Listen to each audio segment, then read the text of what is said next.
राघव मिश्रा ब्रह्मा घाट का निवासी हूँ। जी हमारे इस प्रांगण में जो है 7 दिवसीय श्रीमद् भागवत कथा एवं यज्ञ का कार्यक्रम रखा गया है। जी, इस पर प्रकाश डालिए। ये कार्यक्रम यहाँ पर पहली बार भगवान दत्तात्रेय मंदिर के दरबार में हुई है और ये श्रीहरि की परम कृपा और आशीर्वाद से ये कार्य हुआ है। ये कथा 11 जनवरी से शुरू हुई है, 17 जनवरी को समाप्त हुई है। आज इसका जो पूर्णावृत्ति है, इसका हवन पूजन एवं भंडारा शाम को है। कथावाचक के तौर पे हमारे परम आदरणीय श्री विशंबर शास्त्री पाठक जी जो यहाँ उपस्थित भी हैं, उन्होंने कथा का शुरुआत और उनके ही सुमधुर वचन से ही ये कथा की वर्षा हुई है। जी, ये श्रीमद् भागवत कथा जो यहाँ पर कराई गई है 7 दिवसीय, इसकी क्या महत्ता है, इस पर प्रकाश डालिए।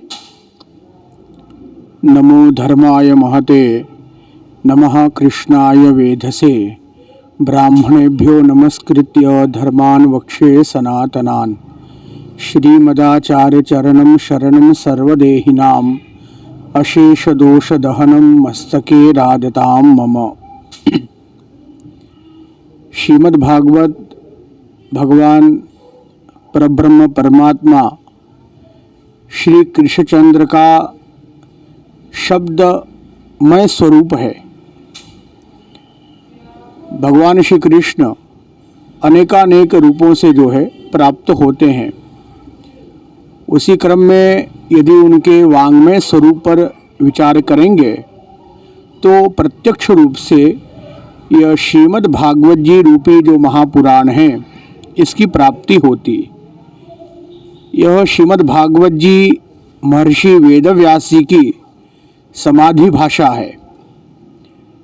महर्षि वेदव्यास जी को नारद जी की कृपा के माध्यम से समाधि की अवस्था में श्रीमद् भागवत जी का दर्शन प्राप्त हुआ, तो उसी श्रीमद् भागवत जी का विस्तार करके इन्होंने जन समुदाय के कल्याण हेतु प्रकट किया है। जो समाधि अवस्था में इनको जो श्रीमद् भागवत जी का दर्शन अर्थात भगवान की जो दिव्य लीलाएं हैं, जो उनका जो दर्शन जो प्राप्त हुआ था, उसी समाधि अवस्था में ही जो है इन्होंने श्रीमद् भागवत जी का जो है विस्तार किया। इस नाते जो है श्रीमद् भागवत जी को समाधि भाषा भी कहते हैं। अपने भारतीय सनातन धर्म में ग्रंथों के क्रम में 2 ग्रंथ ऐसे प्राप्त होते हैं जिनकी रचना एवं जिसका विस्तार समाधि की अवस्था में किया गया। महर्षि वाल्मीकि जी के द्वारा रचित जो रामायण है, उस रामायण की रचना भी जो है महर्षि वाल्मीकि ने समाधि की अवस्था में किया था। और उसी प्रकार जो है श्रीमद् भागवत जी का भी विस्तार महर्षि वेदव्यास जी ने समाधि भाषा में किया। यह श्रीमद् भागवत जी के माध्यम से जो मन की शुद्धि होती, अन्य कोई उपाय जो है मन को शुद्ध करने के लिए प्राप्त नहीं होता। शरीर की शुद्धि तो अन्य जो है कर्मों को करके संपादित करके जो है शुद्धि हो जाएगी। हम जो हैं तीर्थों में जाके स्नान करेंगे, गोदान करेंगे, पंचगव्य का प्राशन करेंगे, इसके माध्यम से हमारा शरीर शुद्ध होगा।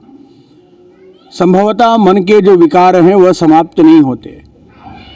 लेकिन श्रीमद् भागवत जी के एक ही श्लोक का यदि श्रवण कर दिया तो निश्चित है कि उसके मन के जितने भी दोष हैं, विकार हैं, ये सब जो है समाप्त हो जाते हैं।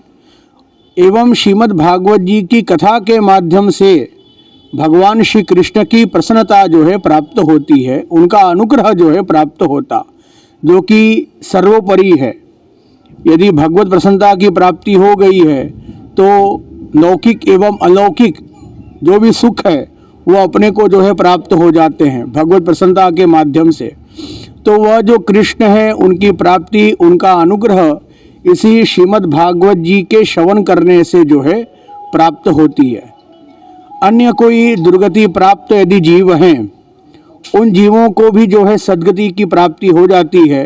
यदि उस जीव के निमित्त जो है श्रीमद् भागवत जी का श्रवण किया जाए, वाचन किया जाए, ये भी प्रसंग आता है धुंधकारी के प्रसंग में कि वह प्रेत शरीर में था तो भी उसको जो है श्रीमद् भागवत जी के माध्यम से सद्गति की प्राप्ति भई।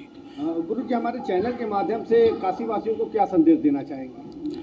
अपने काशी वासियों से जो है यही विनम्र निवेदन है कि भारतीय सनातन धर्म में जो जो कर्म बताए गए हैं उसी कर्मों का जो है संपादन सम्यक रूप से अच्छे प्रकार से करते रहें, क्योंकि यह जो मानव देह की जो प्राप्ति भई है, ये मानव देह केवल के केवल जो है तपस्या करने को प्राप्त भया है, अन्य कोई कार्य करने के लिए प्राप्त नहीं है। यदि हाँ